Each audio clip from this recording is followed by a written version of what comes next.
Hi அனைவருக்கும் இன்றைக்கி காலை வணக்கம். இன்றைக்கி நம்மளுடைய காலை உணவு பார்த்திங்கன்னா முதல்ல கொய்யாப்பழம் வச்சுருக்கோம், அடுத்து ஸ்டார் ஃப்ரூட் வச்சுருக்கோம், அடுத்து வந்து பார்த்திங்க அப்படின்னா இது சுரக்காய் வந்து பொரியல் பண்ணியிருக்கோம்.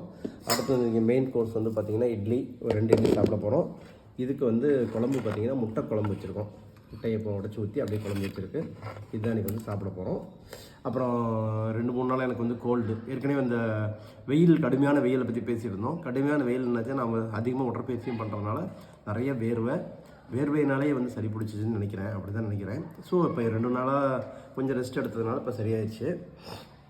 இருந்தாலும் வந்து நம்ம உணவு வகைகள் வந்து பெரும்பாலும் மாற்றம் எதுவுமே பண்ணிக்கல, இதே உணவு தான் சாப்பிட்டுருக்குறோம். நம்ம வந்து முக்கியமான உணவுகள் வந்து சொல்லிகிட்டு இருக்கிறோம். அதாவது கார்போஹைட்ரேட்டு, ப்ரோட்டீன்ஸு, ஃபேட்டு இதெல்லாம் இருக்கிற மாதிரி உணவை பார்த்துக்குங்க அப்படின்ட்டு. ப்ளஸ் அடிஷனலாக வந்து பார்த்திங்கன்னா அந்த நுண்சத்துக்கள் பற்றி நிறைய பேசியிருக்கோம். வைட்டமின்ஸ், மினரல்ஸ் எல்லாமே உங்களுக்கு வந்து ஒவ்வொரு வைட்டமின், ஒவ்வொரு மினரலும் வந்து நிறையா தேவைப்படும். அது வந்து ஒவ்வொருத்தரும் வந்து அன்னன்னைக்கு எவ்வளோ தேவை